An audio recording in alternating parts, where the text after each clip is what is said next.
What's going on, y'all? Lenny here. Thank you for clicking on this video. Today I'm coming at y'all with a new NBA Twitter hot takes. I had so much fun making the other one, so I want to make another one today. Last ones we got were pretty good. I don't know what we're gonna get today. I hope we get some good ones today. I hope we get some juicy ones. Some really hot, bold takes, bro. I love doing this, bro. Okay, here's a good one right here. Cause this one, I just don't agree with at all. This one says the NBA free agency is better than the NBA Finals. I do not agree at all because the NBA Finals is the epitome of basketball, bro. You got the two best teams going at it in the NBA Finals on the biggest stage of basketball, bro. But obviously, I can see why he thinks that the NBA free agency is better because like you got big names going to other places, bro. This free agency has been crazy, bro. It's been so insane. This one says hot take. Every team is a contender for the NBA playoffs this season. I do not agree. I do not agree with this take whatsoever. And this is what makes it a hot take because I don't agree with it. I believe that teams like the Cavs are still looking at the future. They're not looking at the present, like looking to win games and shit like that. Rebuilding teams like the Raptors. I don't think the Raptors are still fighting for a spot. I don't think the Kings are fighting for a spot. The Pistons have a really good chance at making the playoffs this year. I don't think they're going to make the playoffs, but they do have a good young core around them with Isaiah Stewart, Beef Stew. I don't know why they call him that. They call him Stew or some shit like that. But they got Cade Cunningham, Jeremy Grant. They got these guys. Sadiq Bey, that's my dude. He dropped 30 on my team. I don't want to talk about that. But they got a good squad on them. But by no means do I think that every team is contending for a playoff spot. I do not think. But I do believe that every single team is good in the NBA. I don't think there's one bad team in the NBA. And I said that last year. Okay, so this one makes no fucking sense whatsoever. But I'm gonna put it in the video just so y'all can see how dumb NBA Twitter can be sometimes. Someone said my NBA history hot take is that the only reason MJ is better than Kobe is because he has bigger hands. What in the fuck did you just say? What did you just say? That makes genuinely no sense because Michael Jordan is a better basketball player than Kobe Bryant. Kobe Bryant modeled his game after MJ. Kobe has 5 championships. Jordan has 6. Jordan hasn't lost in the finals. Kobe only has 2 finals MVP. Jordan has 6.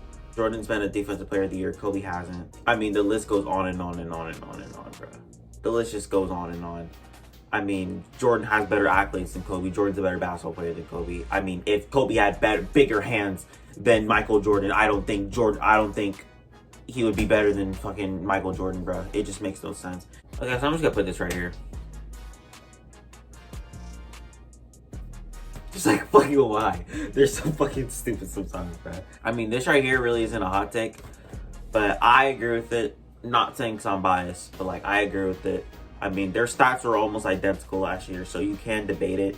I think a lot of people agree with this take right here. Another take is someone said that the Bucks would have came down from 0-2 and beat the Nets no matter what if they were healthy or not. I do not agree. They were getting stomped out in game 1 and game 2. They got stomped out. Kyrie went down, bro. They were going to win that game. I most definitely believe. If they would have had James Harden and Kyrie Irving, they would have won. They would have won in probably like 5 or 6. I don't think that they would have came back. I don't think the Bucks had a chance against the Nets. And they're going to show it this season. By no means do I think that team was a bad team.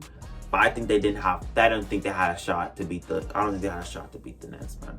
This one says, hot take opinion, Lakers picking up Russell Westbrook shows that modern coaches have nothing more to offer to the current game. I can see where he's coming from with this, but at the same time, I really don't because there's still coaches in the league right now. Guys like Steve Nash, you got guys like Steve Kerr, you got guys like fucking Frank Vogel. But I mean, some of these guys are still good coaches, you know what I'm saying? Because in my opinion, I still do believe that the way a team is coached is going to reflect on the court.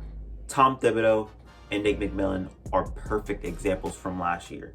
Tom Thibodeau coached arguably the best defensive team in the league. Nate McMillan, a team that came in on a team that was 14-20, ended the season off with a 41-31 record. Amazing coaching by the end of the season, bro. Amazing coaching, and took his team to the Eastern Conference Finals. And we saw in the playoffs that team showed that they could play defense because Nate McMillan is a defensive-minded coach. And since he is thinking about defense, that's what they're shown on the court. Same thing with Tom Thibodeau. Another example would be Jim Boylan. Bulls fans, you guys know Jim Boylan. You guys know how ass he was. I saw how ass he was, and I'm not even a Bulls fan. Right when he left out of office, that team got better. Because that team last year, that Bulls team last year was not a bad team whatsoever. It's just that Jim Boylan was a terrible coach. And nobody on the team liked him. And that reflected on the court. Zach LaVine, I think he had like a stint where like a lot of 20-point games. I can't remember how many 20-point games it was, but he was about to continue that record. And Jim Boylan took him out.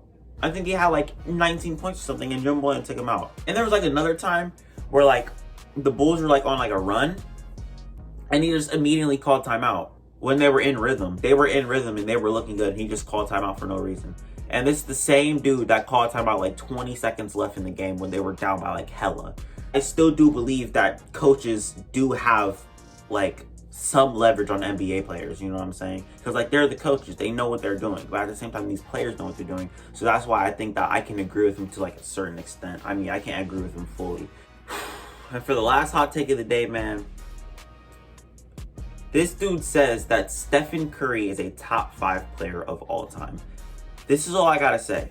Jordan's better, LeBron's better, Kobe's better, Kareem is better, Shaq is better all time. I even got Magic Johnson all time over him. I got Larry Bird all time over him. Curry is not top 5, and you're the only person who thinks that. And I am so sorry that that's how your brain works, buddy. But I'm just sorry. I'm sorry for you. I'm sorry for you. I am so sorry for you. But that's all I got for y'all today. Just bye.